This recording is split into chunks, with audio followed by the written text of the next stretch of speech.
I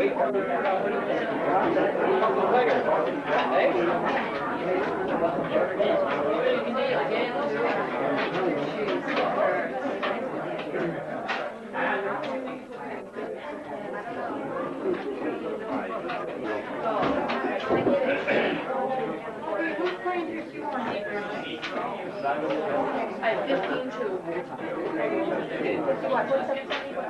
He's playing 51.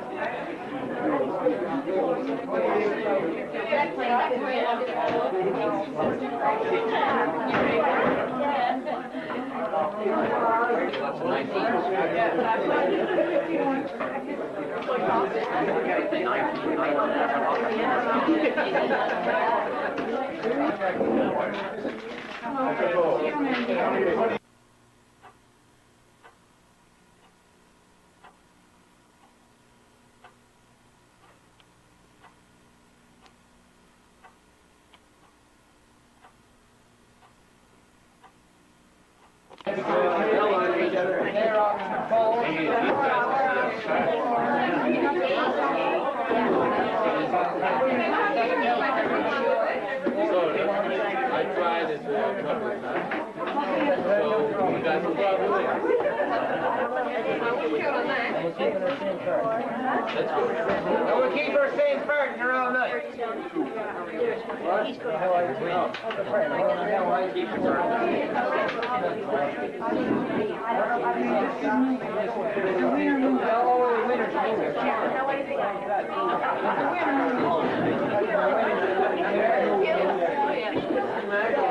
Did you bring something? Well, we're going to try to hold it.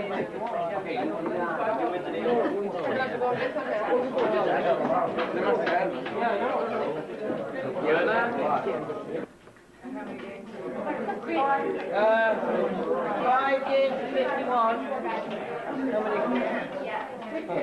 6 games to 14.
What actually what we're doing is sign your name there and then say what you are. Oh, I see, yeah. Say student and teacher.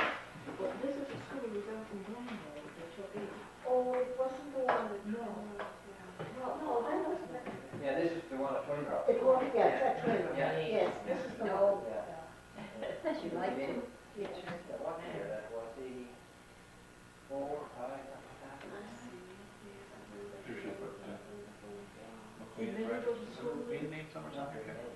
It would be interesting. Election Go for ahead. rest in this meeting. Yes. You know, And hear the song, we don't know who they were really. maybe when you were there, it was more than. Yes, yes, I Want to fill in mentioned here, probably. How many you were there when you were working? Oh, there was a That may man, may not be exactly accurate, but it's it was somewhere. Or that would only have to be 11 or so. If you were to open it now, I believe you'd probably be up there. My head is not working right. And you do it. No, he isn't. Oh, I would like to ask Vernon McMillan, the president of the Lake Ainsley Historical Society, to greet you. I'd like to welcome you all here today to the 1993 Trout River School reunion on behalf of the Lake Ainsley Historical Society. So many scholars from Trout River School and McMillan Mills School, as well as other one-room schools, have gone on to make their mark in this community and some in other parts of the world, using the good training they received. Teachers instilled a respect for one's country, responsibility for one's actions, accountability, and many other good values in these one-room schools, where your schoolmates were neighbors, relatives, and friends. For your part in living this history, I congratulate you all. And I would like to also congratulate Captain McLean and the other members of the committee for the fine work they've done and the hard work organizing this event. Again, we welcome you and hope you have a very enjoyable time. Thank you, Verna. And now we had a committee, as Verna mentioned, and the committee worked for a whole year. It takes about a year to do a school reunion, and even longer than that when you think of the research that goes into getting the registers put into a computer. So on behalf of the committee, Hugh Campbell is also vice president of the society. Hugh will add a few words about our committee and about what we've been doing. Well, I got the pleasant task of welcoming you people here today on behalf of the school program school reunion committee. First of all, I want to echo Verna's words in saying that all the work there is involved in pulling something like this off. Like Kathy and Charlie and Edwin and Wayne and others were on the committee for the Hamilton and Glenmore School, and I was honest in debt. My father, let's forget him. I'm in trouble. He won't give me lunch tomorrow. But anyway, I found out how much work there is in it just for being involved with them this year on the Trout River one, the first time I was on it. So I think we owe a round of applause to all those people that worked so hard on it. Not counting myself, because I'm just a newcomer and I did a little. But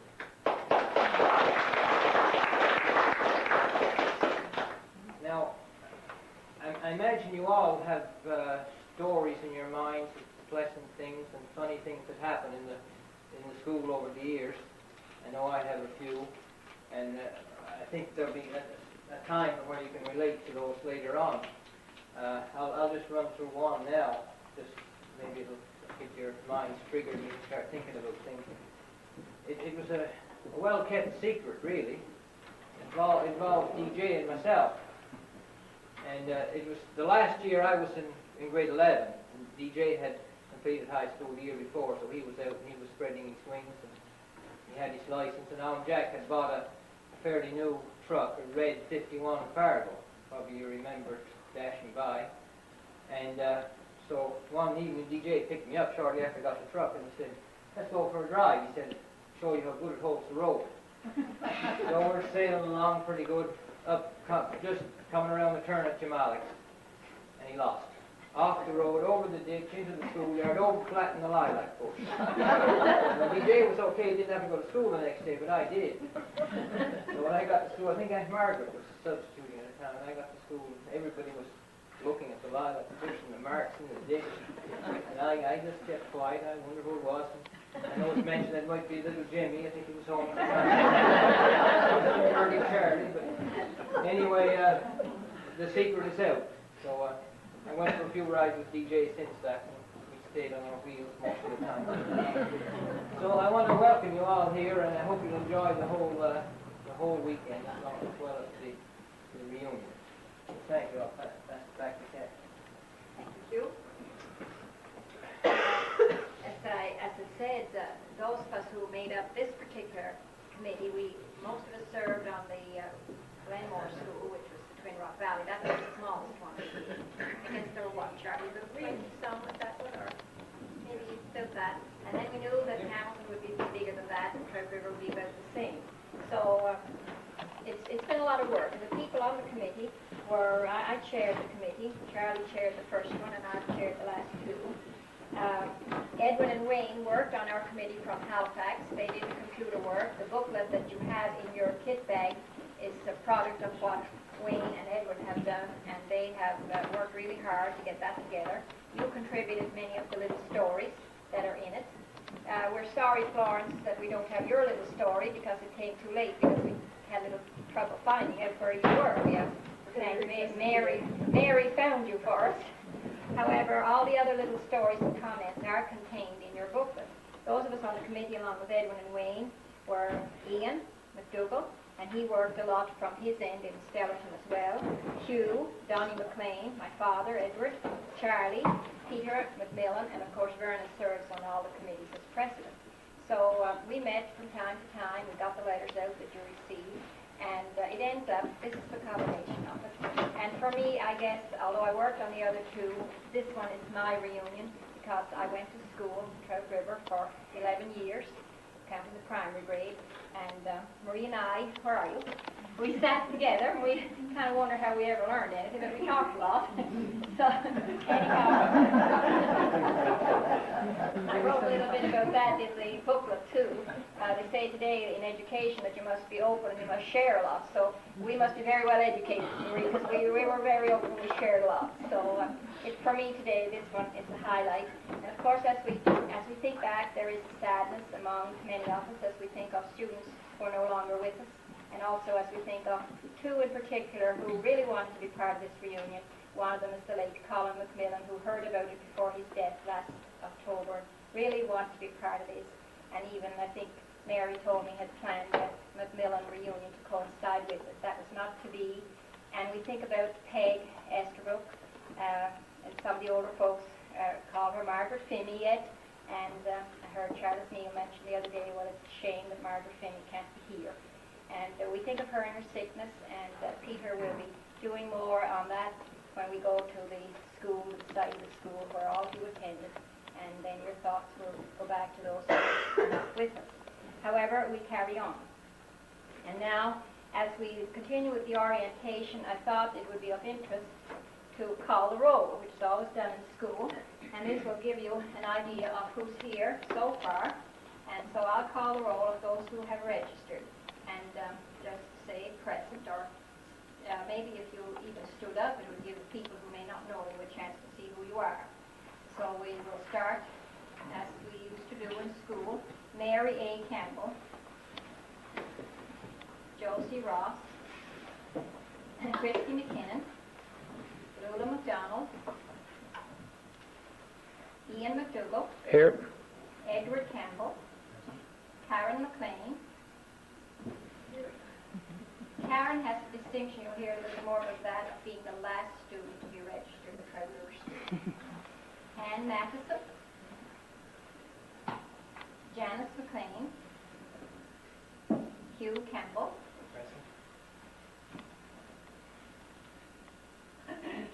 what time is it? I think it's Lachlan. Lachlan. That makes right. Are you here, Lachlan? It takes me to write, I guess. I don't think it's your name. Anyway, well, he says his spouse is Vivian, so. Marjorie Martin. Those of you who don't remember, Marjorie was one of the teachers. She was Marjorie Cameron, and now it's Martin. Teddy McDougall,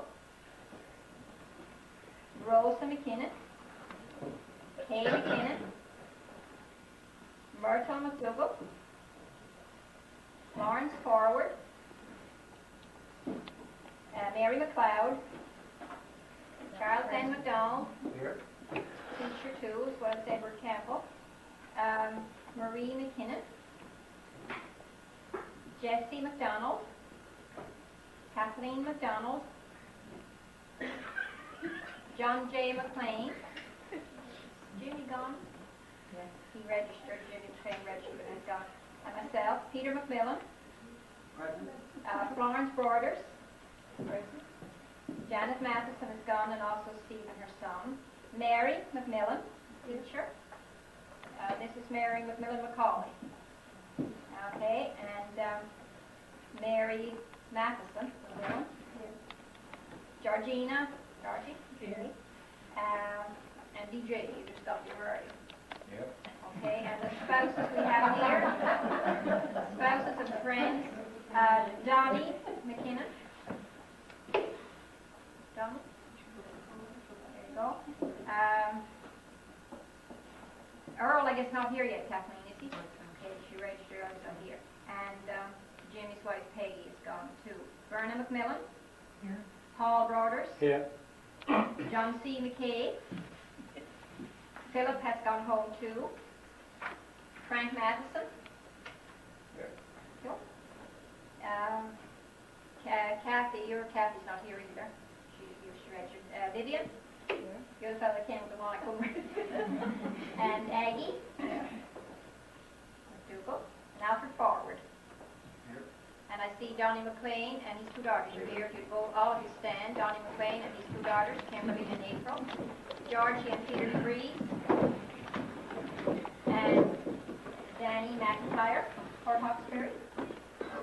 So these people didn't get on the register, but they're here. It came a little bit after a while. So these are, this is the gallery.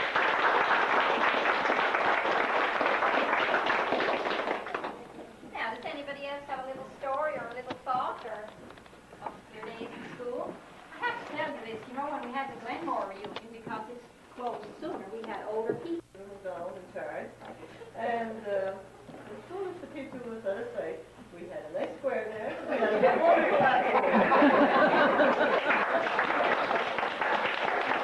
Just a short time ago, I was talking to one of the graduates this year, and I have to say, you know, I retired in 1975.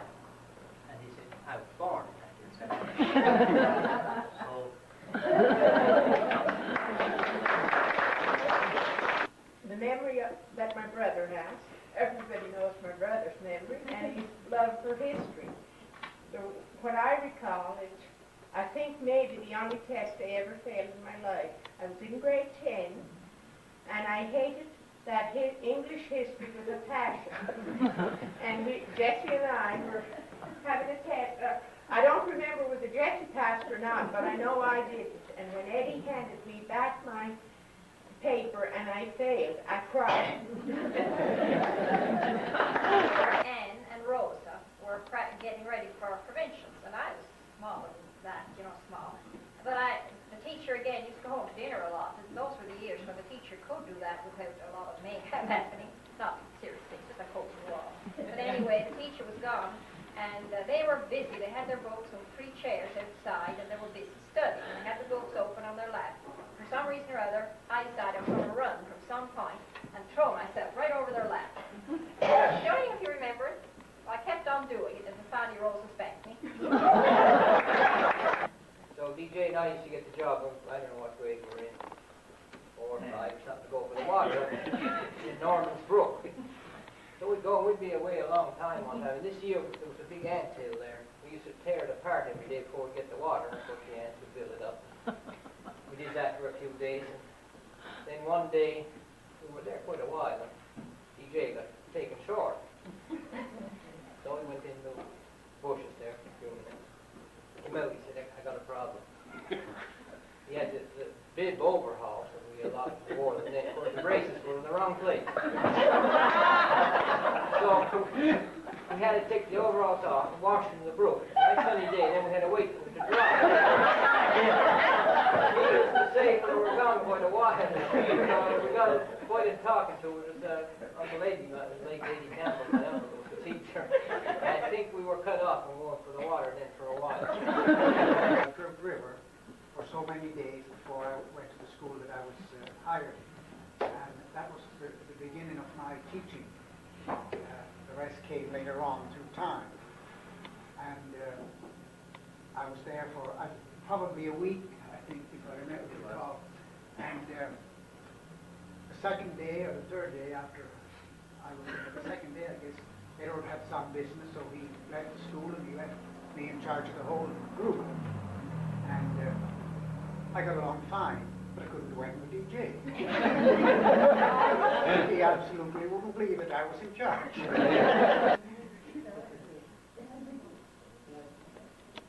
others? Okay, then. Another one was DJ. I remember this as well as anybody, the way DJ and Kathy used to fight. They couldn't get along for 2 minutes, they were fighting.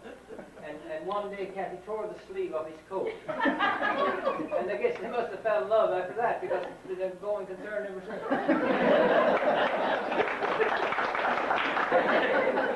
My biggest concern the street, got all his coats.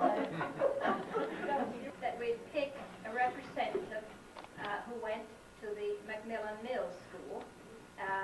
Howard McLean gave me a little short history one time about 3 schools. He said there might have been more, there might have been a log cabin that was a school that Howard didn't know about, but anyhow he knew about 3. One was on the property of Alan Jack McLean, where I live now, and then another one was at Macmillan Mills, and then finally the one that you're going to visit later this afternoon, the Trout River School. So we know that there are several of you here who went, in fact, maybe you know who you are. How many went to the Macmillan Mills School that was up at Alan Peters? 4. So we chose one off from among you, and we chose Mary McLeod. And we're glad to have you, Mary, and we want you to be the representative of the Macmillan Mills School, and on your behalf, your nephew can present you with this. He can make a speech too if he wants to. He's good at it on short notice. Very short notice. I didn't know I was doing this. But certainly on behalf of our president of the group, or the Cambridge Historical Society, we want to congratulate Aunt Mary on receiving this. I'll show it to everybody. Our little blocks or books, made to look like books with a little book stand. My one's father, Tony Betts, made them first, and I'm very pleased to present this.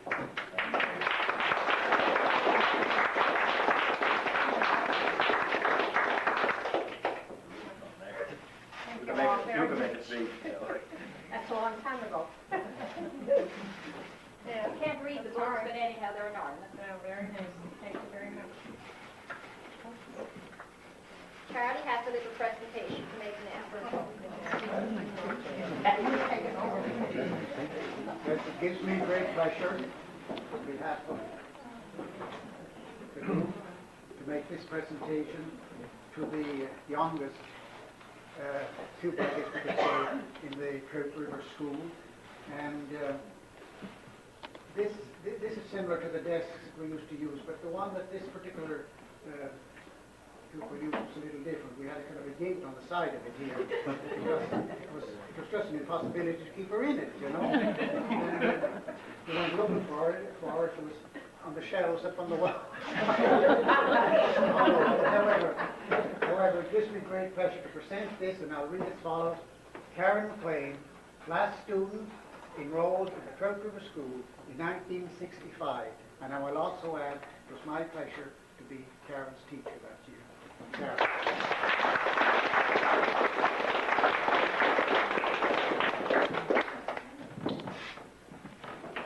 No feeling. And I have to tell you, the first 2 we gave out last year was Maura and Linda at the Hamilton School. We bought it, first one at a craft show, and Charlie made all the other ones for us. And Charlie made your chair, Catherine. Now I'm going to call Ian. Ian, you don't know about this either, but I want you to come forward and make these presentations. Drop it.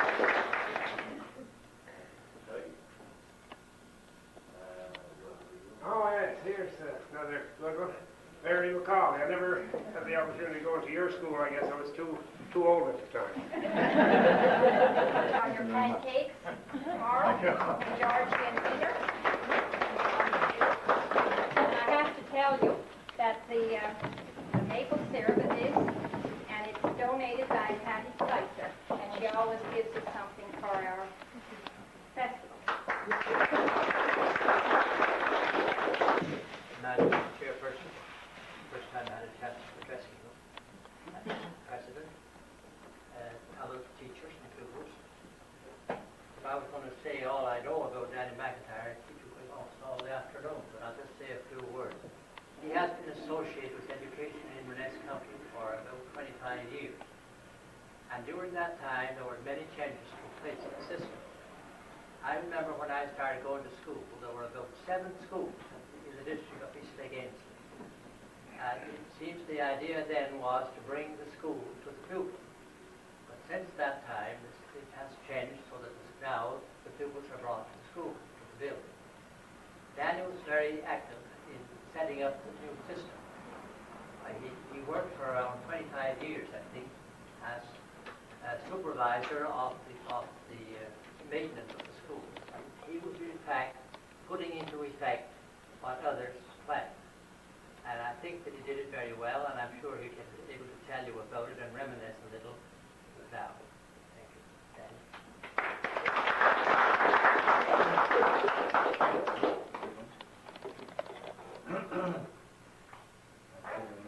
Ladies and gentlemen, I'd like to, first of all, say a word of thanks to Edward, I guess, that contacted me. Coming here today to say a few words on behalf of the Trout River School and the school system in general. Judging from the roll call here, there's always some things that a person knows probably being a stranger more so than most people. But I noted that the McDougalls and the McKinnons pretty well rule the Trout River section. Most of the names were either McDougal or McKinnon, which is not all bad. It probably made it easy for the teachers or whoever in charge to calculate the comments to go on. I'd also like to congratulate those people who traveled long distance from here today. I think this is a real good idea. I think more communities should have the same. I have an arrangement such as this every year or every second year at least to refresh their memories, meet their old friends, and remain acquainted with one another. We're all getting older, time is going by, and this sort of thing sort of revives our days of the past. I'd like to go on now to the changes that have taken place as suggested here. Prior to 1956, there were approximately 105 school sections in the county of Inverness. There were a few that weren't active, the majority were. Some of those, of the 105, there was just a building, an old building probably, that was closed up. And in other cases, there was just a lock when schools stood at one time. Now, at the request of the province, they wanted something to improve the system, and the suggestion was that they amalgamate most of the small schools. In 1955, I believe it was, possibly prior to that period that the rumor started on this big changeover, the province conducted a survey of the educational system in the province. The schools in the urban areas, the larger sectors, they were gradually creeping ahead of the smaller sections because of various reasons. They had more funds at their disposal. They had a greater population, the need was greater, and the difference between the two was gradually widening. So as a result of this survey in '55, the province enacted legislation which was presented to government up to date in January of 1956. It was passed and enacted into law. Many other things that sort of increased their ability to contribute was much greater than they had in the rural areas because of no great assessment, because of no industry. And the province decided that this be done on a formula which eventually turned out to be called your ability to pay, and your ability to contribute. Now, Inverness County, being possibly one of the poorer counties in the sense that it's a smaller population, lack of industry, so on and so forth, their ability to pay was much greater than many of the others. So, in that case, the county of Inverness, their share of its cost sharing program. Stocky, wasn't it? Stocky McMillan was the one they chose to represent the House. Neil McDonald. Neil, was Neil. I guess Stocky turns down. Anyhow, from among your group, choose one and we'd like for you to do that now. We want to welcome some more people who have come in, some former students, Flossie. And again, Flossie will break it. We'll have a little corner where Edward and Wayne and I will register anyone else who happens to come. Any other students of the school here that I don't know? At that point, the speech will only have to be about an hour and a half. No problem. Is that agreeable to the rest of the group? Yes.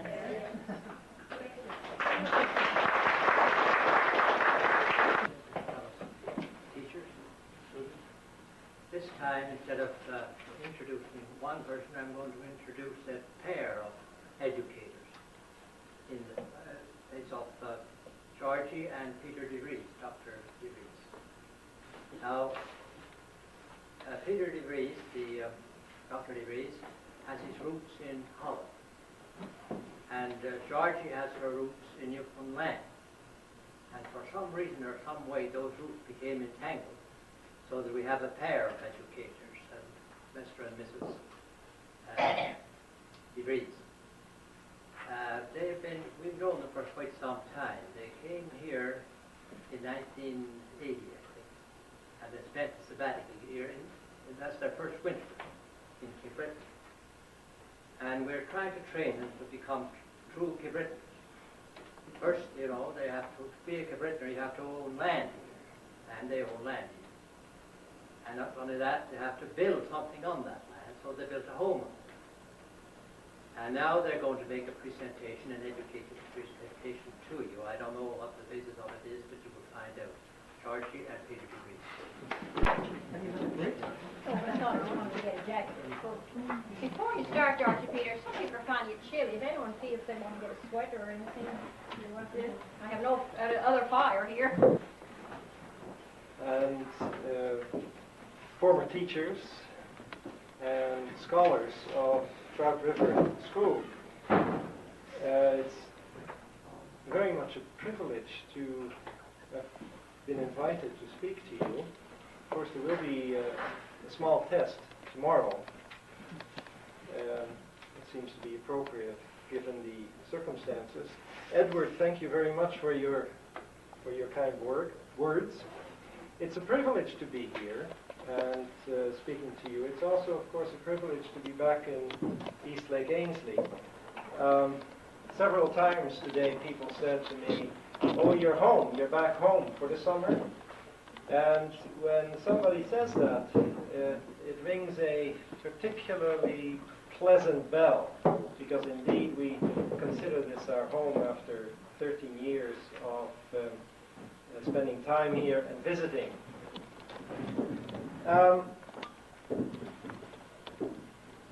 I think all of us are aware of the hard times that have once again fallen upon rural Canada, and in particular upon Atlantic Canada, rural Atlantic Canada. Settlements dating back to the last century or beyond are facing destruction of their local economic base. On top of that, rural areas are under assault by cost-saving measures that include post office closures and centralization of services that people have come to depend on. We just heard a little bit about that earlier, by an earlier presentation, and some of the effects of the over-centralization and over-amalgamation. People are asked, they are expected to make adjustments to the changing circumstances, or just simply move away. In a real sense, though, while we are preoccupied with the problems that face rural areas today, having to adjust or move away has been the story of East Lake Ainsley and countless other communities since their inception in the 19th century in the case of East Lake Ainsley. Indeed, this very reunion testifies to a reality of those whose names appear on the baptismal records of the Presbyterian and the United Churches, and on the rolls of Hamilton, Glenmore, and Trout River schools. That reality is that most of those born here left for Boston, Toronto, Alberta, BC, Halifax, and numerous other places. This reunion is a celebration about seeing old friends and classmates, and for Hugh to tell stories about DJ. It's a celebration about being home. The annual Heritage Festival, of which this is part, is also a celebration. In a real sense, it is a celebration of the fact there is still a home, a place called East Lake Ainslie, one with which one can identify with, belong to, live in, return to, or simply dream about when one is away like we do when we are in Montreal. That there is such a place called East Lake Ainslie, a place that is home in 1993, is surely a feat in itself. It is the accomplishment of those who chose to stay and make a living here. It is they who maintained the community. It is they who worked and lived together during good times and during difficult times. Now, Georgie and I are trying to put together a book about this. It is called They're Tough, the culture of coping in a Breton Island community. And I will quote from the introduction. And there's a little bit about being tough. Tough expresses the vitality of life in East Lake Ainslie, its resilience and vigor in the face of ever-present, yet ever-changing conditions that threaten well-being. Many celebrate the toughness of the immigrants, the Scottish immigrants who in the 1820s and 1830s settled along the shores of this lake. Yet, it didn't take their children and grandchildren very long before they started, as the saying goes, going down the road. During the 1880s, this turned into a veritable rout when some polling districts lost 1/3 of most who were born of the inhabitants between censuses, I shall say that again. And some polling districts lost 1/3 of their inhabitants between censuses. Emigration has been the lot of most who were born in this area ever since. But this had led some to suggest failure or lack of agricultural fitness among the Highland Scots. Others have speculated about an innate Scottish wanderlust. Others yet have blamed economic stagnation on a lack of modernity. Our perspective, our look at history, is different. What failed not was a people. What failed was not a people, but a regional economy, whose subsequent twists and turns produced the hard times that were the lot of those who stayed behind. But it is those who stayed behind or who came back home who formed the anvil on which was forged a way of life, a culture, and a community. As we travel back beyond the life histories that form the basis of this book, we discover from petitions and letters and many other documents in the archives the origin and early development of this community. And this is the focus of a separate chapter of our book, which is called Settlement and Survival in a 19th Century Community. And I'll quote from the first few paragraphs of that chapter.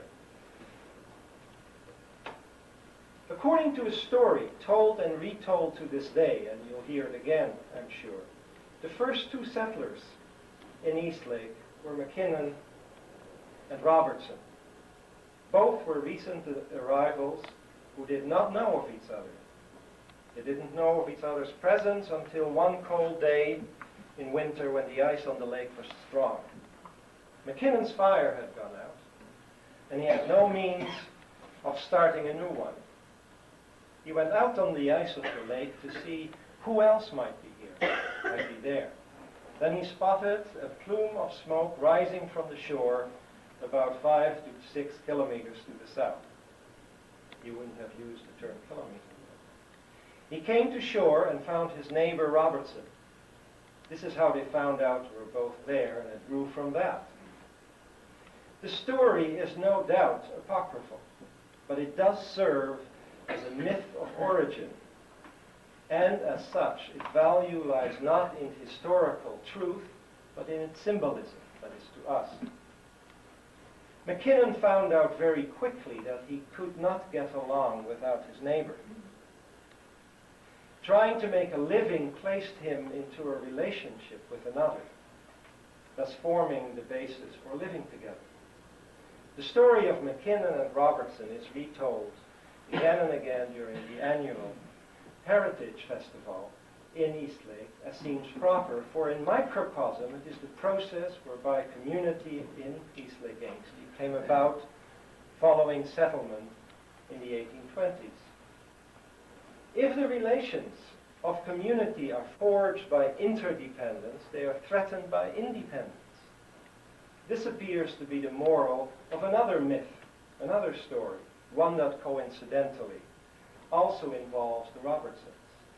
The Robertsons were in Eastlake long enough to build a dwelling, clear land, and become established. Then they suddenly left. Some would say under mysterious circumstances. According to the story, when the French left Louisbourg and moved away, some of them came up the Bras-d'Or Lakes and then to Eastlake to Lake Ainsley, or Lake Marguerite at that time, and on to Shellycamp, where they are now. It was said that they left buried treasure hiding in different places. Robertson, so the story goes, found one of the treasures on his property, then left and settled in Ontario. The stories provide a basis for our discussion of the history of Eastlake. It is a description of becoming, of forging the community that emerges in the life histories of our informants. History provides a background for those life histories, a background that takes shape as one examines the petitions for land and for assistance, the early maps, the deeds, the merchants' records, in some the many shreds and patches, bits and pieces that together form, however incomplete, a record of the past. Now, Georgie will discuss some of the archival evidence that we have been looking at, and which will form the basis of the rest of this chapter. I'm just going to deal with 6 petitions which demonstrate the kind of organizational skill and cooperation that was also present from the 1830s to the 1880s in this area. The first will deal with an inter-community cooperation for the good of all the people. The second with action for the development of the community of Lake Ainsley. The third, action dealing with the caring of those in need in the lake area as well as outside. The fourth, a support for an individual who has served the community well, but not has seen by the members of the community not have gotten adequate recompense. And then the fifth one is the preservation of Lake Ainsley. And because of time limitations, it will be very brief, but if anyone wants to look at the petitions or discuss them afterwards, we'll be around all weekend. The first one deals with a petition for a road.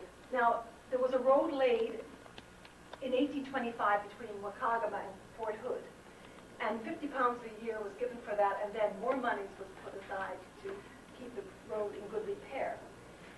The petition comes from people in Roseburn, Sky Glen, Wakagama, and Eastlake Ainsley, who say that the yearly, since the sums were granted for the improvement of the road, this was fine, but that no sums whatever was laid out where it was requisite. In in the part between the back settlement of Mabu and Wakagala, a distance of 12 miles has been totally neglected and is now completely filled up with windfalls, overgrown with underwood and brush. Whereas the money has in the past year been laid out in and about the Fort Hood roads, which are comparatively in a state of repair.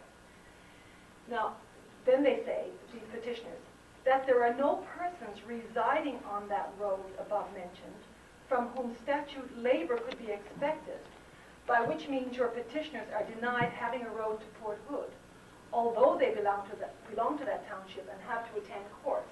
So people had no way of getting to the road that was opened, and because the road was, the area was uninhabited, it meant that there weren't any people around who were expected to put in hours on the road to clear it, or no monies were laid aside. So this petition was to the House of Assembly in the province of Nova Scotia in the year 1833. That's the earliest petition we have. The second, dealing with the development within the Lake Ainslie area, is from Angus Macmillan in Lake Ainslie, and it was sent February the 5th, 1838. And he says that he wants to, well, in fact, he has gone ahead and built a flour and meal mill. And he says, your petitioners, by the advice and commendation of their neighbors, commenced erecting this mill 3 years ago in a convenient and suitable site on one of the petitioner's lots. They said that the mill contained 2 pairs of stones suitable for flour and meal and was satisfactorily finished by an experienced tradesman the year before and is now in operation. Connected with the mill, they have erected a drying kiln which dries 40 bushels of oats at a time. Then they state, your petitioners beg leave respectively to state that their means were in no wise adequate to defray the expenses of erecting the said mill, that consequently they have not only expended the most of the little means they possessed, but involved themselves in considerable debt, and that one of the chief encouragements which they had to begin and finish the mill was their anticipation and confidence of receiving aid from your honorable house, as been customary heretofore. So they asked for money to defray expenses. Then supporting their petition were Hugh Campbell, who was Justice of the Peace, Angus Campbell, Malcolm Macmillan, and Alexander Farquharson, who say that what the subscribers ask is true and reasonable, and the mill and kiln are in operation. The petitioners are sober and upright men, respected by their neighbors, and worthy of the share in the provincial bounty for mills. The third law, and we have many in this topic, dealt with the potato famine, which hit Cape Breton from 1845 to 1849. The potato blight, which first appeared in August 1845. And with the proper weather conditions, humid breezes, it said that the blight could spread from the gut of Canso along the coast to the interior, and the whole field could be, spores could be dispersed within a minute under the right conditions. The first sign were dark brown black stains on leaves of plants, and if unchecked, the potatoes turned mushy brown, and the side effect was a terrible stench. And not all areas in the Cape Breton area suffered equally, even with the same conditions. So there were different feelings of why this happened. One farmer said the richer the ground, the worse the result would be. Some said that it didn't matter what the conditions were, everybody had the same effects.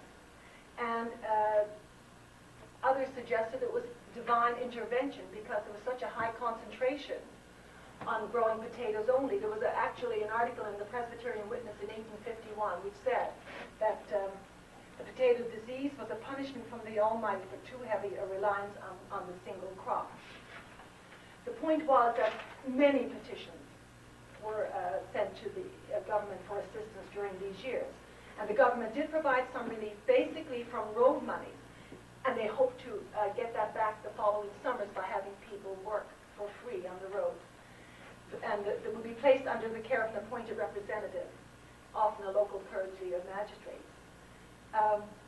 Everyone hoped the blight would be finished by 1846, but it continued. And 1847, finally, a petition comes from Lake Ainslie with Hugh Campbell again as the first person to sign, Alan Campbell, Donald Campbell, John McLean from Van Interville, and so on. And then what they say is that your petitioners, this was May the 5th, 1847, that your petitioners, having on a previous day called a general meeting for the purpose of adopting measures suited to their present distressed circumstances in consequence of the failure of the potato crop, and more especially owing to the continued severity of the weather up to the present date, did appoint a committee of their number to visit personally all the families within the bounds, which committee this day state as a result of their careful continued investigation that the appalling destitution here is all but universal, and that at the lowest calculation, your petitioners estimate 100 barrels of meal, 1,000 bushels of oats,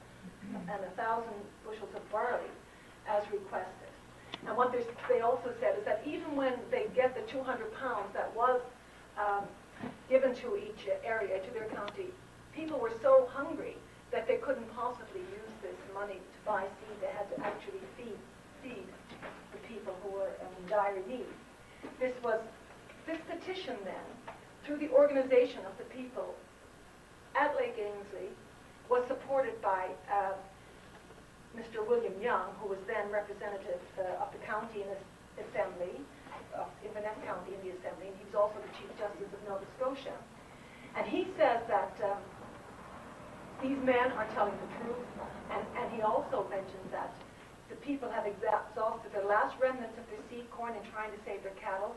Many families were reduced to one meal, and others to only half a meal of the coarsest food per day. And under these circumstances, including 700 or 800 families in one frightful and common calamity, I feel it my duty to send this appeal to your Excellency and Council and to urge a humane and prompt compliance with it in the strongest terms. And he says, you may think, because you read it from a distance, that this is a bit exaggerated, but be assured that it isn't.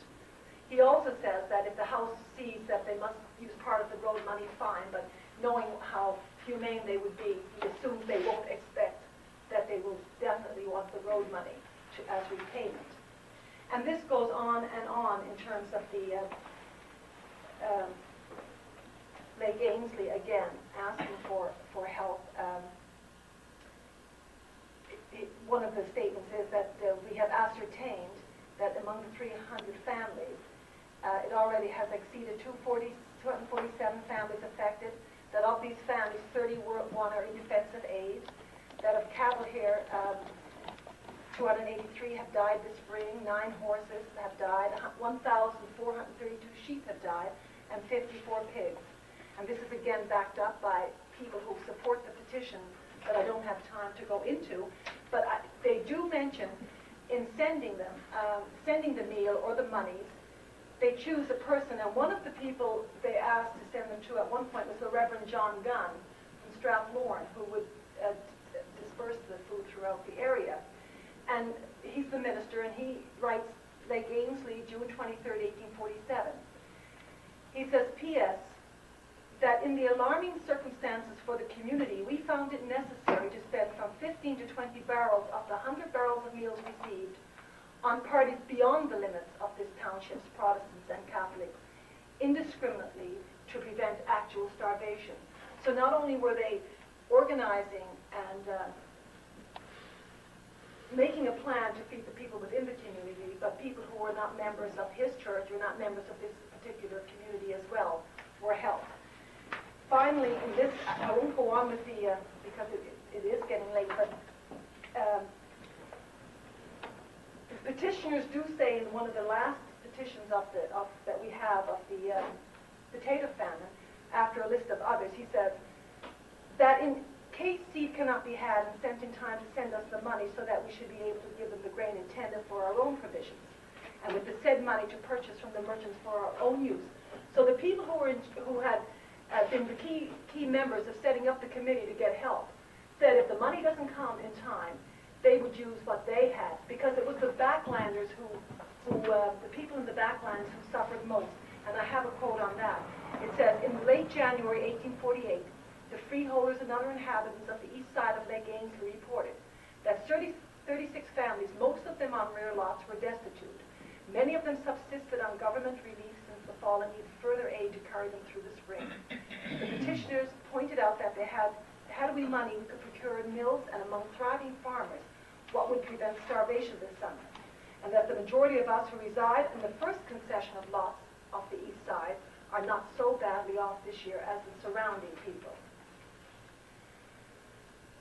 Now, you remember I just mentioned in the first one, for the development of the community, Angus Macmillan asked for a mill to be set up. Now, here it is in 1849. That was 1838. 13 years later, he asks for some more help. He says, "Off it said 10 pounds were received in part, sheets for a kiln, but accidentally the kiln was bursted, which renders the sheets useless. We further show that the said mill has come to wreck, and that we're building another one of greater magnitude and on a better scale, which will cost us an immense sum of money. We shall have 3 pairs of stones in it, and we intend to have it in operation by the end of March." And he says that the only one now in Lake Ainsley is the mill that Hugh Campbell has, and it's too small in the midst of so popular a settlement. Then the individual one that was sent by Charles Macmillan and signed by many, many people, again starting with Hugh Campbell and William Dunbar and so on, is from a teacher. He says, this is in 1860, "Your petitioner was licensed to teach common school in the year 1834 in and out of the county of Inverness, and has since taught at Lake Ainsley except for a few half years, which shows for actual teaching 24 years. During that period I have existed myself for the gratification of my employers in inculcating upon the minds of the youths under my care both moral and physical education. Whatever may be my deficiency, and I confess there are many, my calling has cost me a vast amount of mental and physical toil. Yet I'm grateful and delighted to see the result of my labor. Many of my pupils are now prominent men in society, some filling the pulpits of one of the most respectable denominations in the province, these are the Free Church, others studying physics and surgery, others studying and energetical merchants to whom I am a pioneer." And so he goes on saying how much he's put in, how little he's gotten back, and asks if they would give him a free grant of the land which I occupy and possess on the eastern side of the outlet Lake Ainsley, containing something over 100 acres. That's from Charles Macmillan, and it's all these people who I mentioned signed it and said that he has done a vast amount of good, which he has done in diffusing knowledge in the settlement in which he lives and its vicinities, and it should be done. And then just briefly, Lake Ainsley at one point, there was a move to drain it in 1880 and to look for oil. And people signed a statement saying that they were for it. But later on, it seems there was some funny business going on, because in 1880, this petition comes and says, they beg to bring to your notice that a petition has been through the settlement, canvassing signatures for the purpose of draining the lake. Your petitioners therefore want most respectfully beg leave to inform your honorable house that the majority of those who signed the former petition were taken by surprise. They were deluded by their canvassers, that the draining of said lake would injure the growing of their crops and ripening of their grain by frost and blight, and also would leave a pool of stagnant water and rotten fish scattered along the south coast. Leave the lake as it is. And I'll stop there so Peter can continue. In conclusion, I think it is clear that from what we hear from those who lived here, but also from the historical evidence, that community, building community and maintaining community is hard work.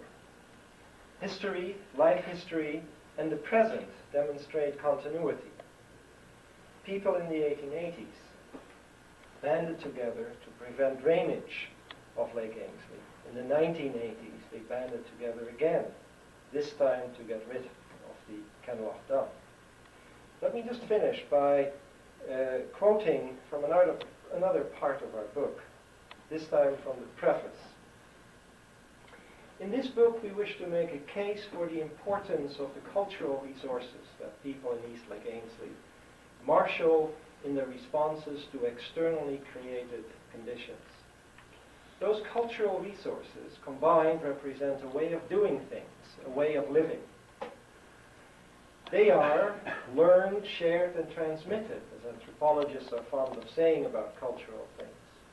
Another way, this may be said, is that the ways of Eastlake today are firmly rooted in tradition. This does not indicate an adherence to the irrelevant ways of the past. Rather, the past provides a basis for the present and a hope for the future. The remembering days of the men and women whose stories are the basis for the study form the crucible in which the present is shaped and a window through which the future is anticipated. As we witness the gradual dismantling of state supports, that future looks increasingly clouded by uncertainty. The resources of rural communities will be severely tested. Our study indicates to us that this Cabreton community is well placed to meet the challenge. Thank you very much.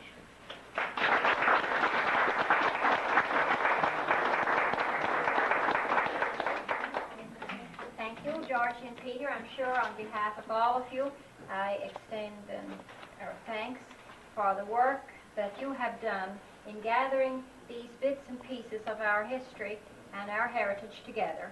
And as you can see, they've been into the archives, and they've been into the closets and the minds and the heads of people they interviewed, and they've gotten it all together. It's all on paper and on discs, and one day it will be in between the covers of a book, and then we'll get to read it.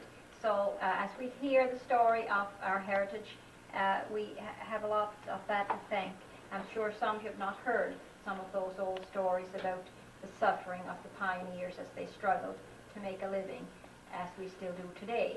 And I also just want to mention that the Robinsons, or Robertsons, however it's been pronounced both ways, it's the land that my father lives on, that I lived on, and we didn't find any more of the treasure. However, in a sense we did, because my father has found treasure in the gardens that he has grown and the homes that he has built, and we have found indeed treasure on that land. Maybe not the kind that the Robinsons, the myth tells us, got, but I think all of us have found treasure in the land of our foreparents. And I want to thank you for bringing all of this to our attention. And now, before, let's give them a big hand. I guess we'll let them keep the bottle of maple syrup away.